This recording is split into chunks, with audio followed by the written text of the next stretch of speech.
Wa idh qala Musa liqaumihi ya qaumi innakum zalamtum anfusakum bittikhadhikumul ijla fatubu ila bari'ikum faqtulu anfusakum dzalikum khairul lakum 'inda bari'ikum fataba 'alaikum innahu huwat tawwabur rahim. Shadaqallahu azim. Maksudnya dalam bahasa kita, ketika berkata Musa kepada kaumnya, Musa bercakap kepada kaum dia, ya, wahai kaumku, sesungguhnya kamu telah aniaya kepada dirimu sendiri kerana kamu mengambil anak lembu menjadi Tuhan. Maka taubatlah kamu kepada Allah yang menjadikan kamu, dan bunuhlah dirimu. Demikianlah lebih baik bagimu pada sisi Tuhan yang menjadikan kamu. Maka diterimalah taubat kamu, kerana ia penerima taubat lagi penyayang. Ini setelah kaum Bani Israel melakukan berbagai-bagai kerosakan, berbagai-bagai penganiayaan, berbagai-bagai maksiat, sehingga mereka menyembah anak lembu. Ini dah kita bicarakan dulu, ya. Lembu tu dijadikan oleh kaum Bani Israel tu, ya, dijadikan daripada emas. Kemudian istimewanya anak lembu tu boleh pula bercakap-cakap, boleh berkata-kata. Jadi lalu ya, ketua-ketua Bani Israel tu mengumumkan bahawa inilah dia Tuhan kamu. Nabi Musa ketika itu tak ada. Nabi Musa di mana? Dia dengan beberapa orang sahabat dia pergi ke Bukit Tur Sina, mengambil kitab daripada Allah Ta'ala. Apa nama kitabnya? Taurat, ya? Dia mengambil kitab Taurat.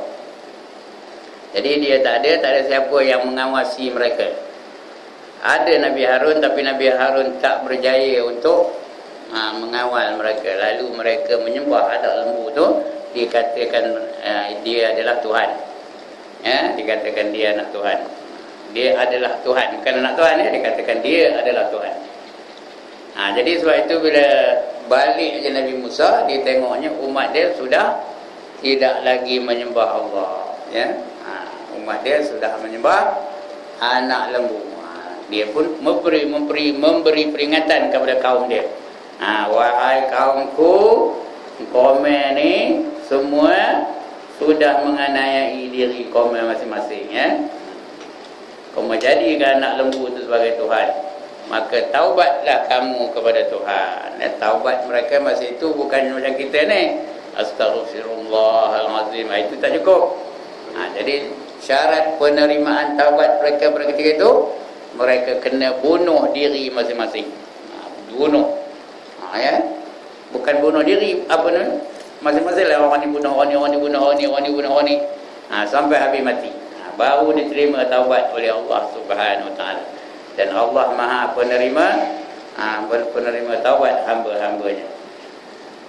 Ayat ini menyatakan bahawasanya Nabi Musa alaihissalam yang telah kembali dari menemui Tuhannya dan mendapati kaumnya telah murtad. Apa tak murtadnya? Dia menyembah apa? Mereka menyembah anak lembu, dikatakannya Tuhan. Murtad tu. Kaum mereka tu dah dikira murtad. Nak mudah menang murtad je lah. Nak kahwin dengan Hindu, sudah jadi murtad.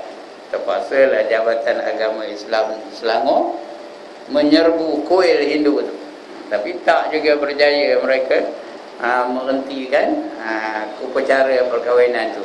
Siap juga kahwin dulu, baru ditangkap bawa ke balai polis dan sekarang dibebaskan balik.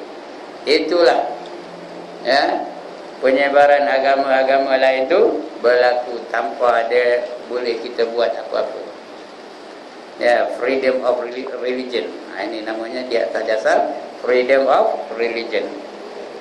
Sedangkan ada aktanya, tak boleh menyebarkan agama lain selain daripada Islam. Penyebaran amalan tak apa, dia amal agama dia tak apa, tapi nak menyebarkan tak boleh kepada orang Islam, bagi kepada orang Islam. Tapi tetap begitu juga yang berlaku hari ini di negara kita, yang agama rasminya ialah agama Islam. Ini zaman Nabi Musa tu dah berlaku rupanya. Mereka dah jadi murtad dan mereka menyembah anak lembu. Dikatakannya anak lembu tu Tuhan. Hai kaumku, kata dia Nabi Musa, sesungguhnya kamu telah aniaya kepada dirimu sendiri. Innakum zalamtum anfusakum, dalam ayat Quran innakum, sesungguhnya kamu semua, zalamtum, berlaku zalim, anfusakum, apa dia anfusakum? Terhadap diri kamu sendiri. Oleh kerana kamu mengambil anak lembu menjadi Tuhan, maka taubatlah kamu kepada Allah yang menjadikan kamu. Fatubu ila barikum, taubatlah kamu kepada Tuhan yang menjadikan kamu. Taubatnya macam mana? Faqtulu anfusakum. Apa arti faqtulu anfusakum? Bunuhlah diri kamu, sesama kamu. Ada yang meriwayatkan pada ketika itu Allah gelapkan dunia ni, Allah gelapkan, lalu mereka tak nampak. Diberi mereka salah satu seorang senjata, jadi mereka berbunuh-bunuhan sesama sendiri. Lalu matilah mereka. Ini akan kita baca insya-Allah bunuhlah kamu diri kamu sendiri, katanya. Maka terimanya Tuhan yang menjadikan kamu, maka diterimanya taubat kamu, kerana ia penerima taubat lagi penyayang. Innahu huwat tawwabur rahim. Innahu, itu sesungguhnya dia siapa? Allah menerima taubat kerana ia adalah amat penyayang. Faqtulu anfusakum, kamu bunuh diri kamu. Zalikum khairul lakum, itulah yang lebih baik untuk kamu. Inda bari'ikum, di sisi Tuhan kamu, itu yang lebih baik yang kamu lakukan di sisi Tuhan kamu. Fataba alaikum, taubatlah kamu itu semua. Innahu huwat tawwabur rahim, sesungguhnya dia, iaitu Allah, amat penerima taubat, dan juga Allah itu maha mengasihani. Tuhan sayangkan umat dia, Tuhan sayangkan kaumnya, dia akan terima taubat. Nabi pun bersabda, at-taibu minaz zambi kamal la zambala, orang yang bertaubat itu seperti orang yang tak berdosa. Tapi zaman itu, itulah dia, taubatnya kena bunuh diri sendiri. Mujur tak ada sekarang ni itu. Kalau syariat itu masih berlaku sekarang ni, apa macam? Macam mana? Buat dosa aja kena bunuh diri sendiri, macam jenuh lah itu dia. Dalam ayat ini dinyatakan bahawa kaum Bani Israel yang menyembah anak lembu diperintahkan oleh Tuhan supaya mereka bertaubat. Allah yang merintah ni. Fatubu ila barikum, hendaklah kamu bertaubat kepada Tuhan yang menjadikan kamu. Fatubu ila barikum, bertaubat kerana mereka itu telah murtad. Dia tak boleh hilang dengan taubat, tapi ini dikira taubat tu. Macam mana? Macam mana? Balik mengucap 2 kalimah syahadat. Kalau sekarang ni ada orang murtad, setakat sebut astaghfirullahalazim, tak terima di Tuhan lagi. Nak kembali menjadi orang beriman, kena mengucap balik 2 kalimah syahadat dan ditinggalkan agama baru yang dia sedang amalkan tu. Kalau dia Hindu, tinggalkan Hindu. Kalau dia Buddha, tinggalkan Buddha. Kalau dia Kristian, tinggalkan Kristian tu. Baru diterima balik dia tu sebagai hamba-hamba Allah. Kalau dia syirik, hilangkan syirik itu. Tapi kena mengucap balik 2 kalimah syahadah. Itu cara taubat orang yang murtad. Bagi kita yang tidak murtad ni, apakah sudah tertutup pintu taubat? Tak ada. Lagi mudah nak taubat. Syarat taubat tu ada 3 aja. Pertama, menyesal. menyesal sungguh-sungguh. Yang kedua, meninggalkan maksiat yang kita buat itu. Dan yang ketiga, berazam tidak lagi melakukan maksiat yang menyebabkan kita berdosa itu. Yang pertama, menyesal. Menyesal aku tengah muda kemarin tak semayang. Menyesal aku tengah muda-muda kemarin ambil nombor ekor. Tapi kalau tengok soal khabar, tengok juga muka belakang, macam menyesal ke namanya tu. Tengok juga muka belakang, tengok-tengok 2558. Oi, nombor aku rupanya katanya. Tahu, ada orang tengok 2558, tengok bawah tu, ada tak? Oh, apa ni nombor aku katanya. Itu tak ada menyesal lagi namanya. Tanda orang menyesal tu, dia menangis. Di antaranya. Tapi orang menangis bukan mesti menyesal. Dan orang menyesal tidak mesti menangis. Cuma tanda zahirnya dia menangis. Yang kedua, memang ditinggalnya. Lantaklah mimpi 4 kali malam tu nyuruh ngambil 2558. Dia tidak akan ngambil nombor itu. Kerana dia tinggalkan betul-betul.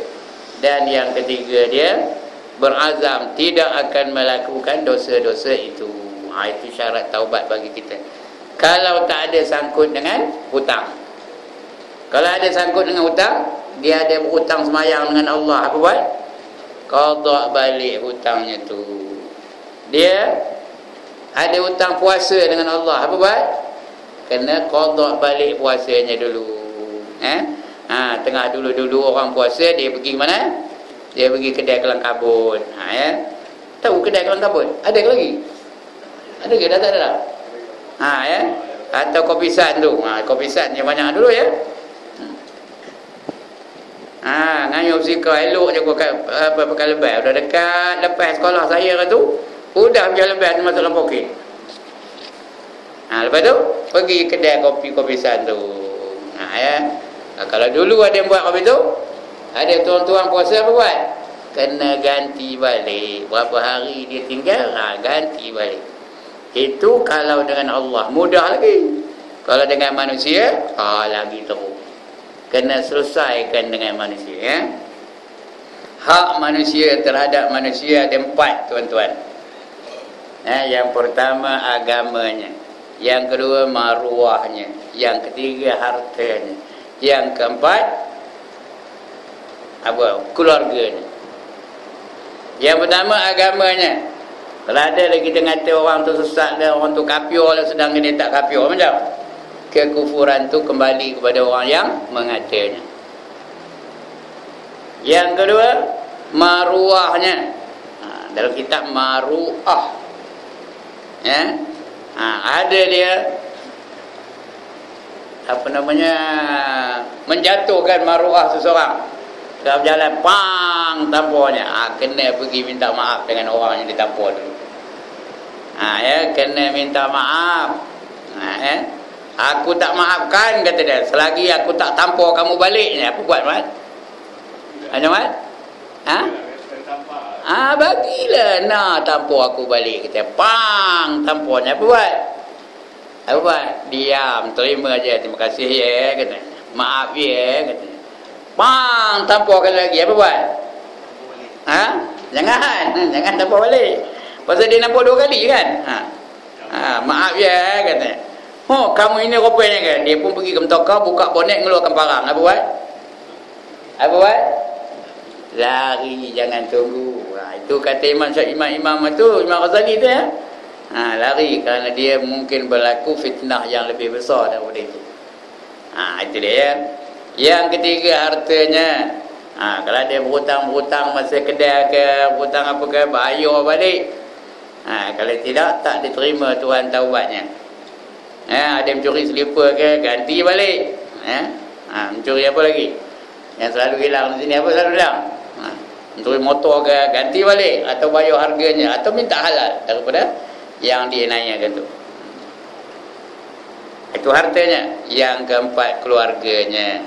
Kalau ada kita anaknya keluarga orang, umpamanya bawa anak dara orang tengok wayang, macam nanti bawa anak dara orang tengok wayang, macam kena jumpa maknya, jumpa ayahnya, minta maaf ya, saya ada bawa anak makcik tengok wayang ke tu, kata. Cerita warisan jari hantu, tahu. Oh itu rupa kamu ya, kamu beri benda seroban, tapi rupanya kamu dulu bawa anak dari aku ya, kata pang tak apa, apa tak? Jangan lawan. Dia maaf ya, begitu. Sehinggalah dia memaafkan dosa kita. Kalau itu boleh kita buat, maka Allah akan terima taubat kita dan kita seperti orang yang tidak berdosa. Itu dia. Baca balik ni. Dalam ayat ini dinyatakan bahawa kaum Bani Israel yang menyembah anak lembu diperintahkan oleh Tuhan supaya mereka bertaubat kerana mereka itu telah murtad, iaitu keluar daripada agama mereka. Orang kafir ni ada 4 jenis kafir.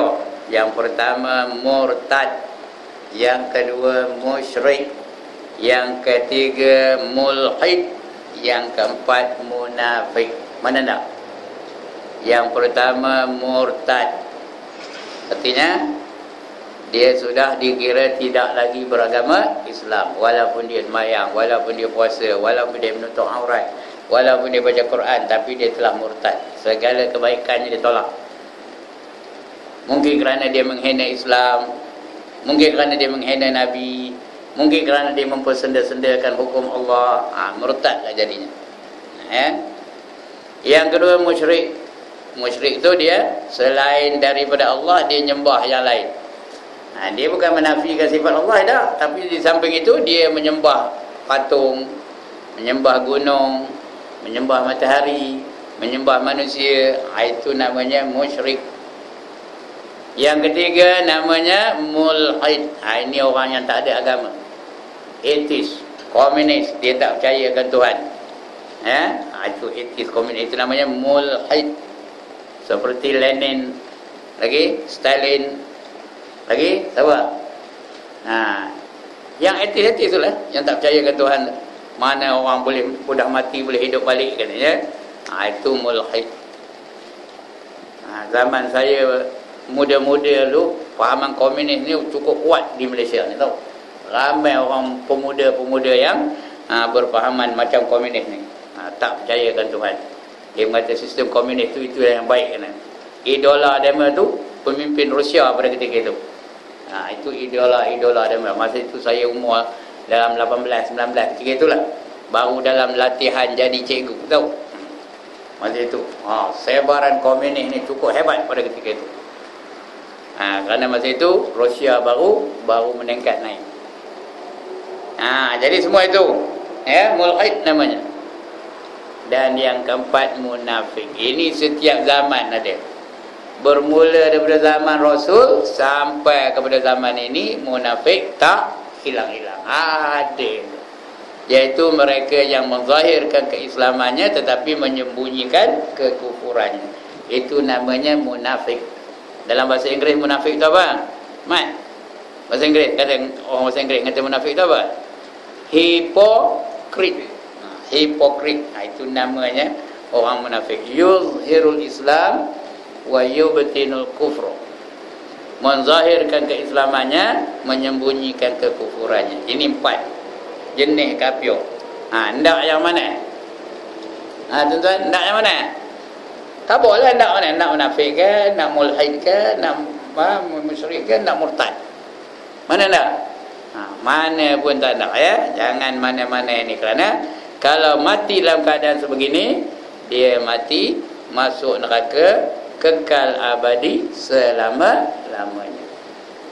Jadi taubat.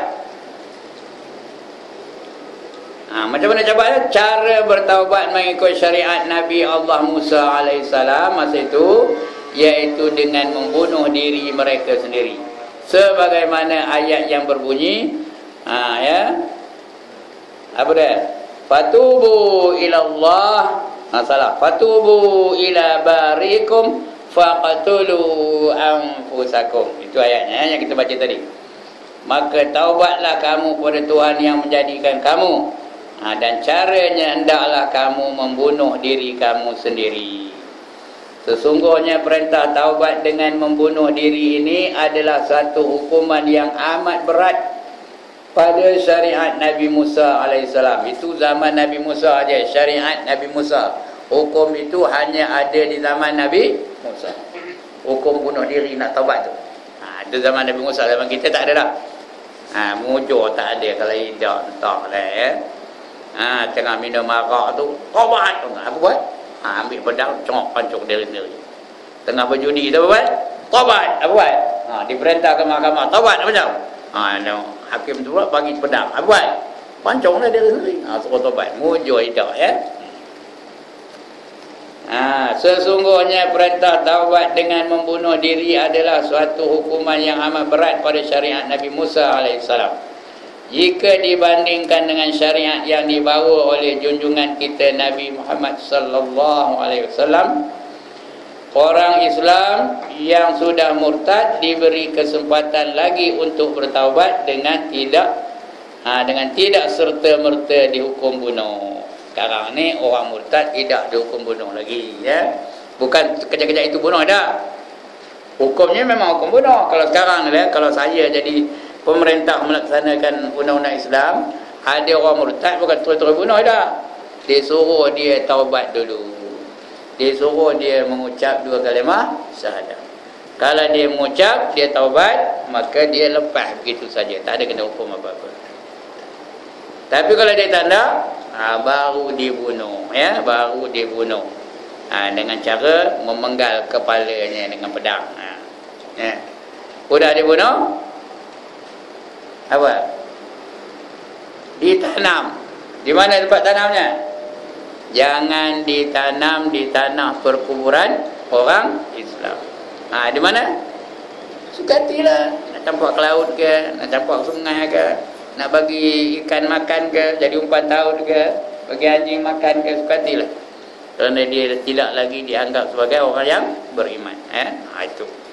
Sekarang ni lah kalau undang-undang Islam dijalankan, begitulah. Ya.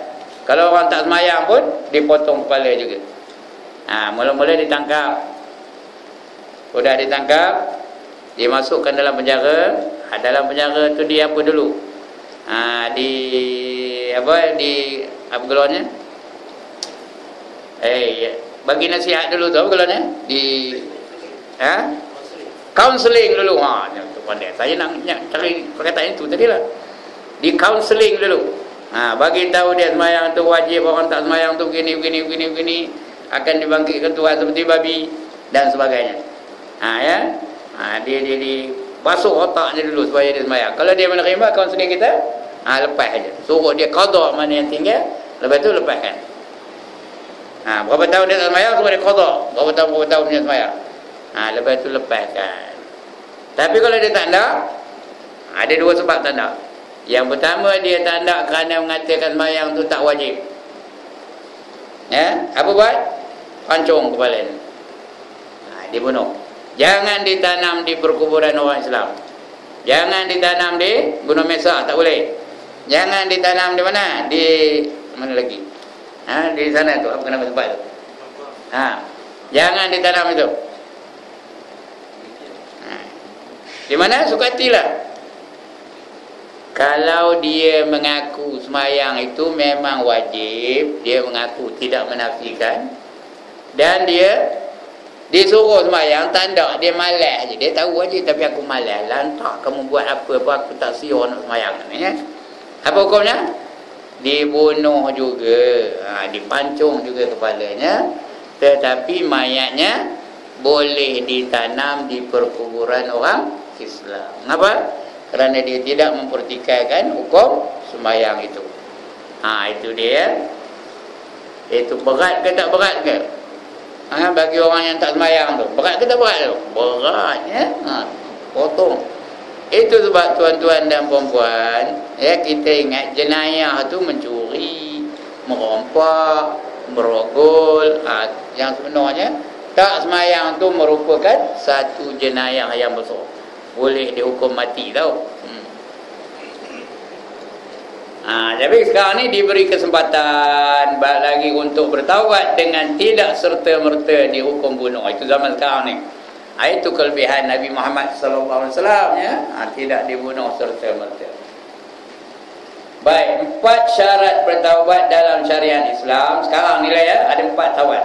Yang pertama, bertaubat dengan menarik diri dari dosa yang dilakukannya. Dia buat dosa tu tak buat lagi, tu tak buat tu. Yang kedua, menyesali akan dosanya. Kita menyesal sungguh-sungguh akan dosa yang dibuat dulu. Yang ketiga, bercita-cita tidak akan kembali melakukannya. Yang keempat, masa bertaubat itu hendaklah jangan luput.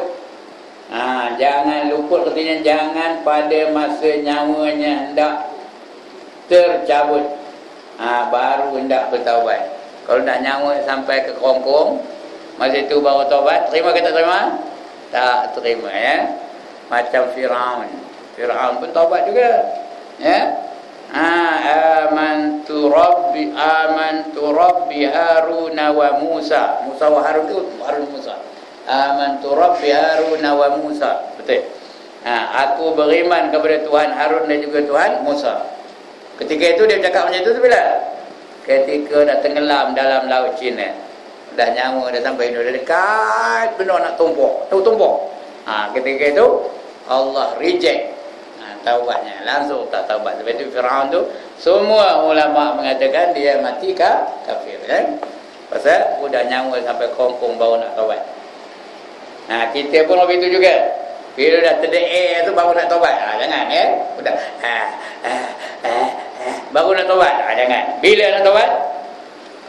Now, al-an, ya, kejap ni. Sekarang ni.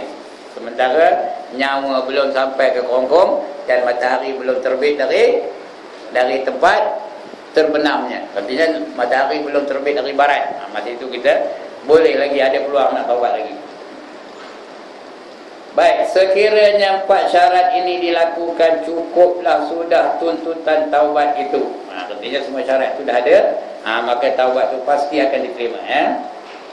Ini membuktikan bahawa syariat Islam itu adalah satu syariat yang lembut dan berperi belas kasihan. Bukannya apa? Orang takut ke Islam tu apa? Takut potong tangan, takut rejam, takut itu. Padahal bukan terus-terus tangkap kena rejam, ya. Bukan terus-terus tangkap potong tangan, ya. Tak ada. Cek dulu. Ngapa dia mencuri? Kalau dia mencuri kerana nak makan, dia dah tak ada duit, dia mencuri kerana nak survive. Ya, masa itu bukan dia itu dihukum. Orang yang bertanggungjawab memelihara dia itu akan dihukum. Tak adalah sebab-sebab, tapi akan dihukum. Kenapa kamu biarkan fakir miskin di kalangan kamu tidak terbela? Kenapa kamu biarkan janda yang di dalam kampung kamu tu tak ada barang makan pun? Jadi orang yang keliling tu akan sama-sama didakwa. Kalau kerana kecuaian kita, ya. Ara'aital ladzi yukazzibu bid-din fadzalikal ladzi yad'ul yatim wa la yahuddu 'ala ta'amil miskin. Tahukah kamu siapa yang dikira pendusta agama? Itulah mereka-mereka yang membiarkan kebajikan anak-anak yatim, dan mereka tidak membela fakir-fakir miskin. Kenapa kamu biarkan? Masyarakat semua kena. Kerana Islam ni bukannya kamu-kamu, aku-aku, tak ada. Islam ni dia mementingkan masyarakat. Sebab zaman Nabi itu orang kaya jadi bank kepada orang miskin. Ya, apa-apa hal pun orang miskin mengadu kepada orang kaya, dan orang kaya sentiasa memberi pertolongan kepada orang miskin. Itu sebab zaman Nabi orang kaya tak ada siapa yang dengki. Kenapa? Kerana orang miskin mengadu hal kepada mereka, tentu je dapat dibantu oleh mereka. Hari ini kalau kita kaya macam orang dengki yang kita. Pasal apa? Pasal apa orang dengki? Pasal kita kaya untuk kita aja. Lantak kau tak makan, kau tak ada pakaian, kau apa kata tak beli. Dia kira dia aja. Itu zaman kita hari ini. Orang kaya jadi tempat orang lain dengki, dia jadi sombong, dia jadi bongkak. Orang miskin pula terbiar. Lagi miskin, lagi terbiar. Lagi miskin, lagi terbiar. Yang miskin bertambah miskin, yang kaya bertambah kaya. Baik. Sekiranya 4 syarat ini dilakukan, cukuplah sudah tuntutan taubat ini. Taubat itu. Ini membuktikan bahawa syariat Islam itu adalah suatu syariat yang lembut dan berperi belas kasihan. yang tidak akan didapati di dalam lain-lain syariat. Undang-undang lain tak ada macam Islam ya. Tetapi bila orang murtad, orang yang murtad itu enggan disuruh bertaubat, sudah murtad, ditangkap, dipenjarakan, suruh taubat, tak nak juga taubat, ketika itu barulah dia apa? Barulah syariat Islam itu menjatuhkan hukuman bunuh ke atasnya. Jadi bagi peluang, there is always a second chance for them. Ada aja peluang kedua bagi mereka. Jadi pokok syariat Tuhan walaupun diturunkan ke atas Nabi Muhammad sallallahu alaihi wasallam ataupun kepada nabi-nabi yang lain adalah mempunyai pokok yang sama, asas yang sama. Pokok seperti asasnya, orang-orang yang murtad dijatuhi hukum bunuh ke atasnya. Agamanya pun sama, agama dia pun sama, iaitu semuanya Islam. Sejak agama yang diturunkan kepada Nabi-Nabi Adam, Nabi Adam, Nabi Nuh, Nabi Hud, Nabi Ibrahim, Nabi Musa, Nabi Zakaria, Isa dan lain-lainnya, sama aja syariatnya, hingga membawa kepada Nabi kita Muhammad sallallahu alaihi wasallam. Semua agama tersebut berpokok dari agama yang satu, iaitu agama Islam. Ya, zaman Nabi Nuh itu Islam juga, Nabi Musa pun Islam juga, Nabi Adam pun Islam juga. Every Nabi, mereka seruannya dua je, sama je. Semua Nabi itu seruannya, An-ni'budullah wajtanibut taghut. Apa artinya?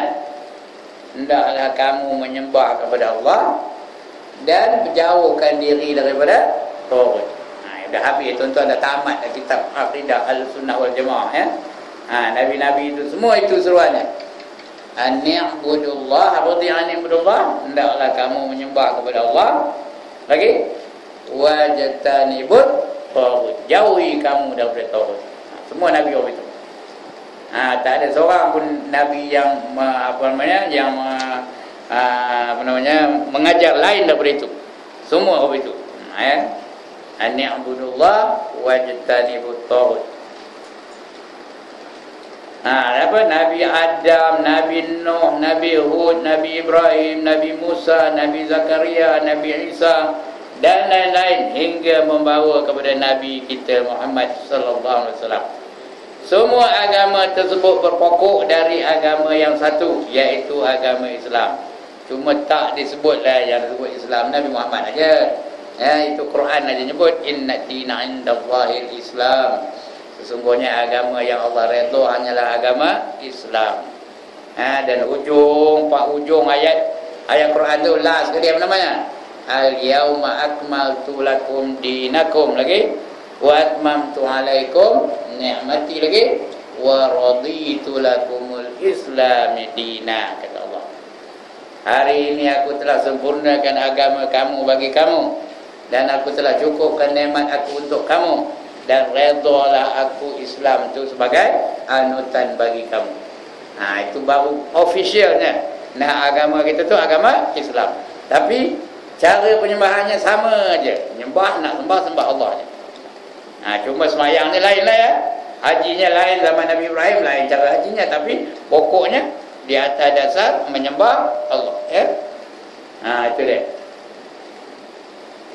Semua agama tersebut berpokok dari agama yang satu, iaitu agama Islam. Hanya cara melaksanakannya sahaja yang berlainan ya. Semayang zaman kita ni lain dengan semayang zaman Nabi Ibrahim. Itu sebab Nabi Muhammad ketika di Isra' dan Mi'raj sampai satu tempat tu dia semayang. Macam mana semayangnya? Entah, kita pun tak tahu. Kerana masa itu Nabi Muhammad bersyariat dengan syariat Nabi apa? Nabi Ibrahim ya. Dia bersyariat dengan syariat Nabi Ibrahim. Jadi mana rupa semayangnya entah. Itu sebab Nabi Muhammad lepas Isra' dan Mi'raj tu dia tak semayang subuh lagi. Subuh dia tak semayang. Ini bukan sunnah ya. Janganlah subuh esok tak semayang. Apa yang Nabi Muhammad tak semayang pun tak semayang lah. Bukan. Kenapa? Jibril belum turun lagi subuhnya tu. Subuh malam dia turun dari Mi'raj tu, Jibril belum turun lagi. Tak ada ngajar dia macam mana nak semayang. Jadi dia tak ada sembahyang subuh pada pagi itu. Ya, Jibril hanya datang kepada dalam waktu Zuhur.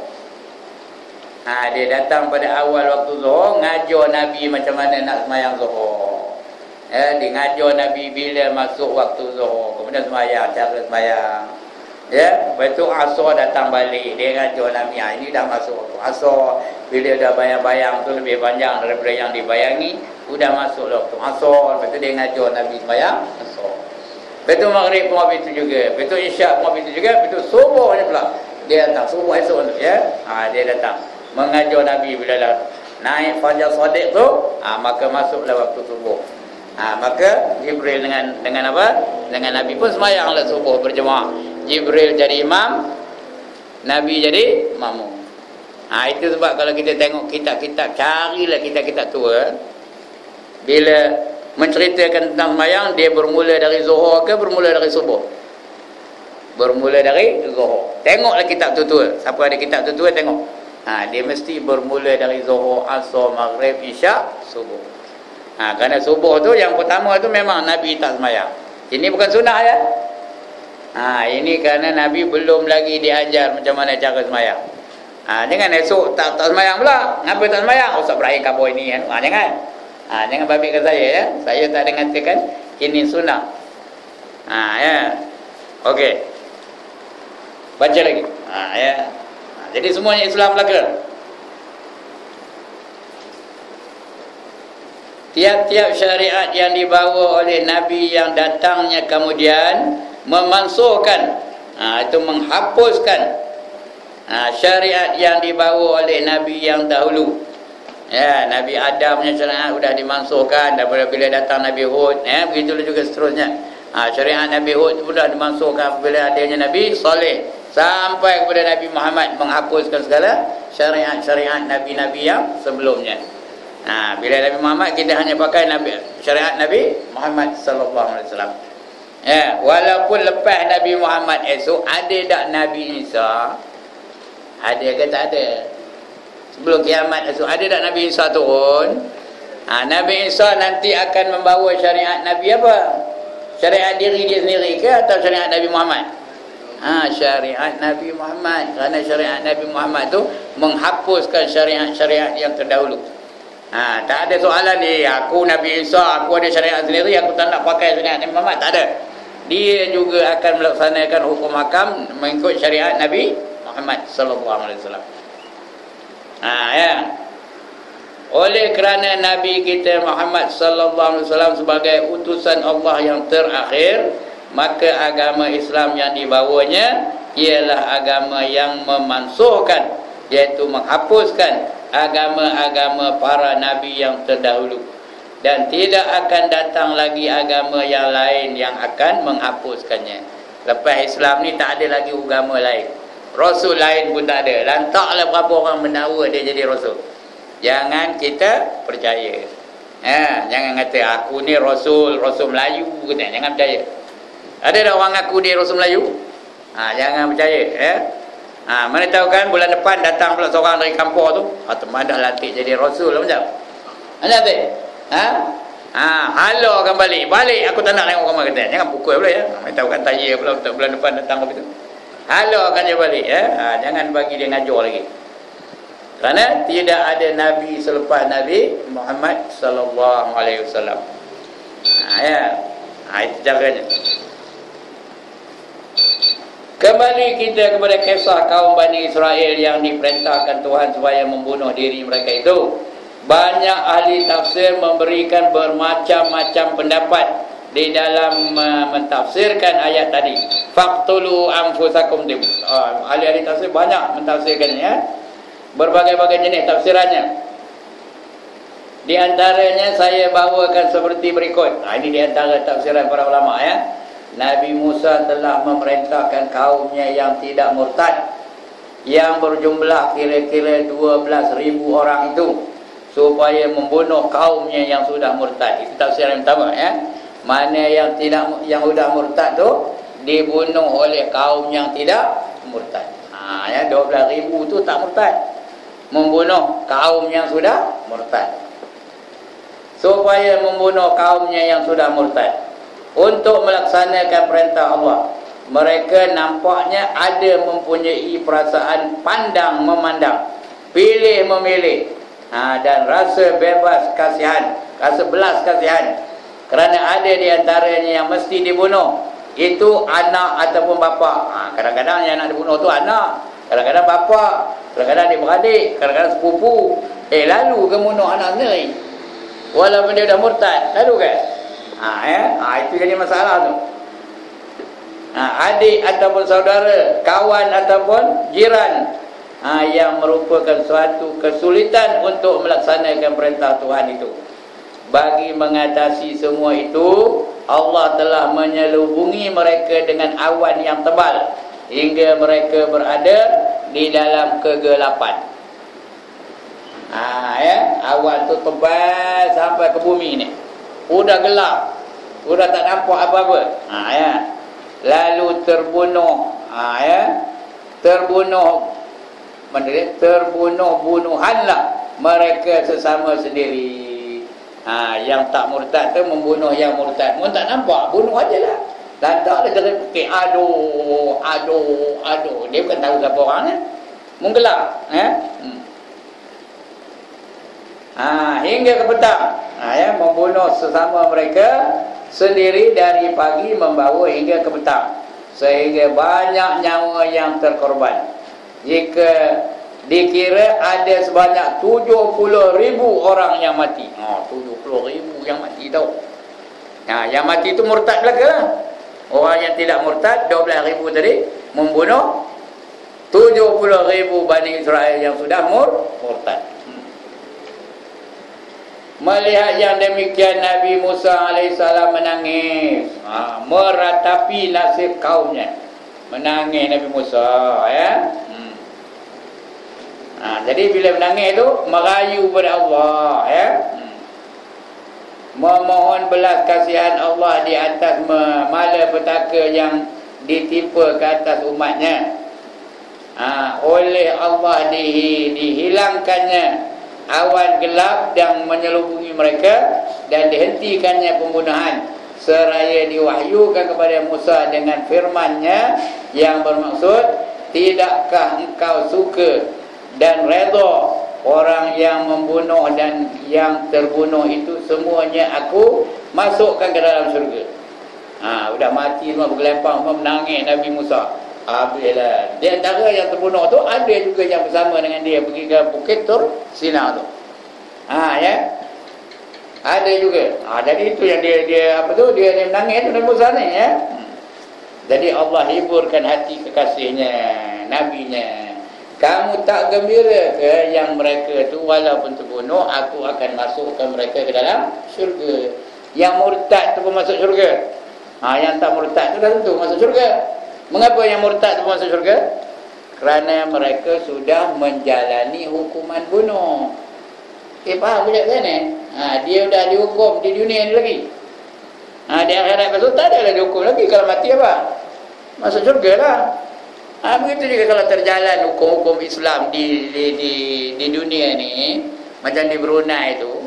Katakanlah ada orang dah dikena hukum bunuh dan dibunuh orang tu diampun tidak dosanya lah. Udah diampun dosanya kerana dia dah menjalani hukum di dunia ni. Di akhirat tak ada kena hukum lagi. Kalau dia berzina, dia rejam dalam dunia ni, mati dia. Di akhirat tak ada kena rejam lagi. Kalau idak macam orang berzina, apa hukumnya di akhirat tu? Udah saya kabur nak kali sini ni. Apa hukumnya? Mula-mula dibesarkan kemaluannya tu sebesar apa? Sebesar dunia ni. Lepas tu didatangkan malaikat berapa orang? 70,000 orang malaikat. Membawa cemeti daripada besi. Yang sudah dicelup dicelup kepada neraka.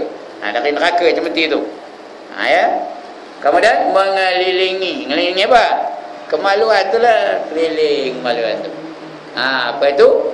Ketua itu akan membilang 1, 2, 3, pong. Katanya, apa pong tu apa? Apa pong tu? Ngempuk lah tang mana dia poknya.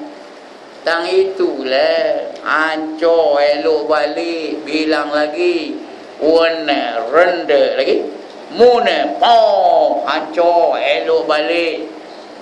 Bilang lagi yad lagi yi sa po hancur, elok balik. Itulah dia hukuman orang yang berzina dalam dunia ni besok di akhirat, kalau dia tidak dihukum di dunia ni. Itu dia ya. Baca ada kitab namanya Syairus Salikin. Itu kena cari lagi kitab itu ya. Hukuman ataupun seksa-seksa orang yang dalam neraka. Orang berzina ini seksanya, orang mengumpat ini seksanya, ya, orang mengadu domba ini seksanya. Kita cari lagi ya. Menangis Nabi Musa kerana melihatkan nasib kaum dia, memohon belas kasihan Allah di atas malapetaka yang ditimpa ke atas umatnya. Oleh Allah dihilangnya awan gelap yang tadi udah gelap tadi jadi terang ya. Yang menyelubungi mereka, maka dihentikan pembunuhan. Seraya diwahyu kepada Nabi Musa dengan firman-Nya yang bermaksud, tidakkah engkau suka dan redha orang yang terbunuh, yang membunuh dan yang terbunuh itu semuanya aku masukkan ke dalam syurga. Tak redha ke kamu anak kamu masuk syurga, bapa kamu masuk syurga, saudara kamu masuk syurga, jiran kamu masuk syurga? Tak redha ke kamu, kata Tuhan kata kepada Nabi Musa.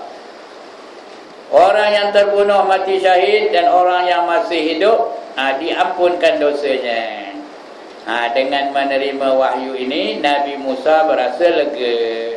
Barulah lega Nabi Musa ya. Dan bersyukur kerana Allah telah menerima taubat umatnya. Tiadalah memohon ampun, tiada ia memohon ampun lagi, hanyalah semua semata-mata kerana kasihkan umatnya. Tidaklah dia memohon ampun, hanya semata-mata kerana dia kasihkan umatnya. Itu orang Bani Israel, dah diampunkan dosanya, yang dah mati itu masuk syurga. Tapi orang Bani Israel ni mereka mana ada seri-seri. Lepas itu dah balik kufur, ngabur kepada Nabi Musa. Wa iz qultum ya Musa lan nu'mina laka hatta narallah jahratan fa akhadhatkum sa'iqatu wa antum tanzurun. Ini bulan depan, bukan bulan depan, lepas puasa tu. Mereka kabur Musa, wahai Musa, kami semua tak nak beriman, takkan beriman kepada Tuhan kamu sehingga kami nampak mana rupa Tuhan. Hatta narallah, sehingga kami nampak Allah.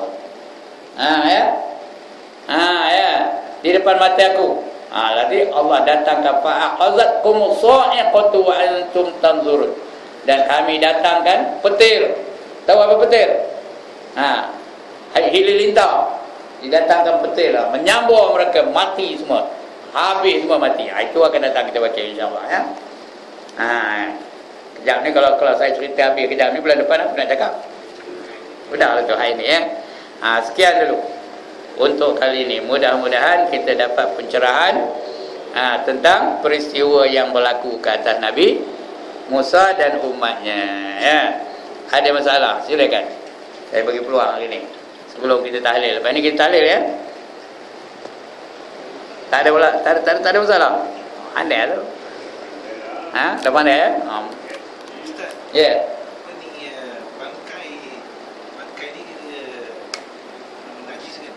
Bangkai, semua bangkai najis kecuali belalang dan manusia. Macam nyamuk. Nyamuk najis. Tapi macam mana kalau dekat surau lah? Ya. Macam mana gitu? Nyamuk najis yang dimaafkan. Najis tapi dimaafkan. Kalau kita tampuk pak, dia jatuh ke bawah, itu najis. Tapi dimaafkan ya. Tapi pak dia lekat situ, najis, tak dimaafkan. Kalau dia lekat pada tangan kita tu, tak dimaafkan ya. Biar dia jatuh ke bawah, itu dimaafkan. Semut pun itu, dia najis, pop masuk poket, tak dimaafkan. Jadi kalau masuk poket ya, kalau bangkai itu masuk poket. Tapi kalau dia bangkai itu dah memang ada, itu dimaafkan. Ini dia hidup itu jadi bangkai.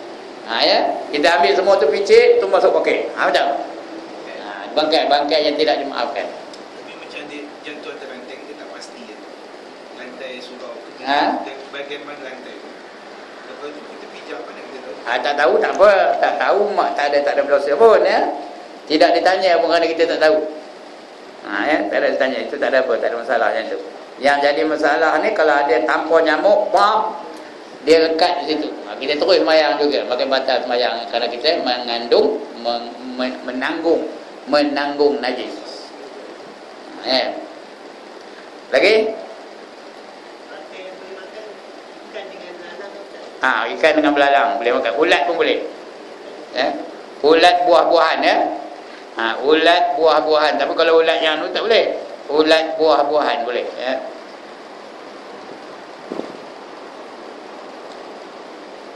Bagaimana yang macam isu yang coklat tu? Ada nak percayalah, nak idah-idah lah. Kalau percaya dia tu tak ada mengandungi DNA babi, makanlah. Pergi jangan lepas dia beli. Bagi satu seorang, tengok sama makan sama tak. Ya? Atau kalau tak percaya, tak payahlah makan. Kalau tak makan dia, mati ke? Tuan-tuan dan puan, kalau tak makan Cadbury, mati ke? Jadi mana lebih elok? Kalau kita ragu-ragu, apa buat? Da'ma yaribuka ila ma la yaribuk, kata Nabi ya. Tinggalkan yang meragukan kamu kepada yang tidak meragukannya ya. Mana yang tak meragukan tu, makanlah. Kelak hek kata dia ada alkohol dalamnya, jangan disap ya. Banyak kelak datang dari Iran, banyak dari Saudi, banyak, makan yang halal ya. Al-halalul bayyinun wal haramu bayyinun. Yang halal itu nyata, yang haram itu nyata. Yang samar-samar adalah yang mutasyabihat, yang tengah-tengah.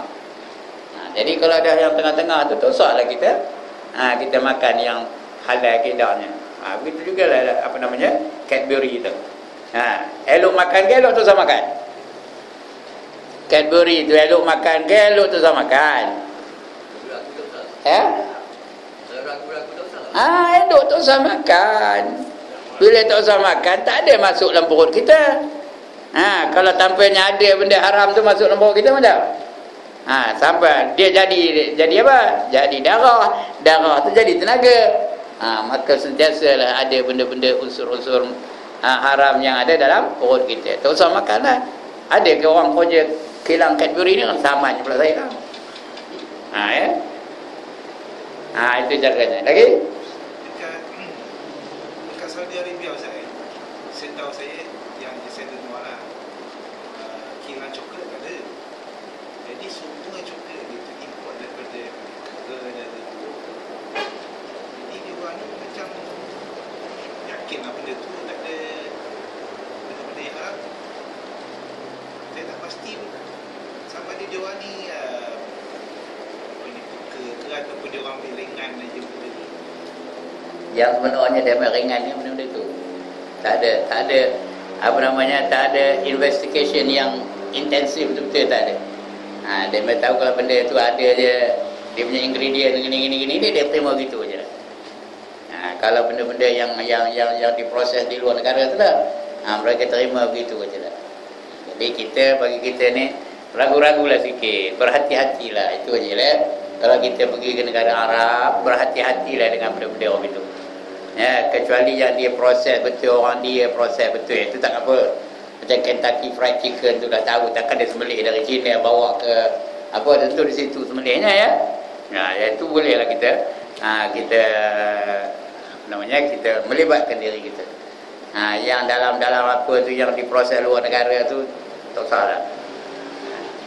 Kerana 85% penghilang bahan makanan halal ni terdiri daripada orang yang bukan Islam, termasuk Malaysia ni 85%. Penghilang yang mengeluarkan makanan halal adalah daripada golongan orang yang bukan Islam. Jadi kalau kita ragu-ragu, tak payahlah ya. Saya dah 72 umur, tak pernah makan Cadbury, tak ada mati pun. Jadi apa nak gaduh je? Bukan darurat. Kalau darurat tak ada haram pun. Kalau darurat tak ada haram, makan. Baik, lagi? Tak ada. Sekianlah dahulu tuan-tuan dan puan-puan. Kita tahlil lah. Mudah-mudahan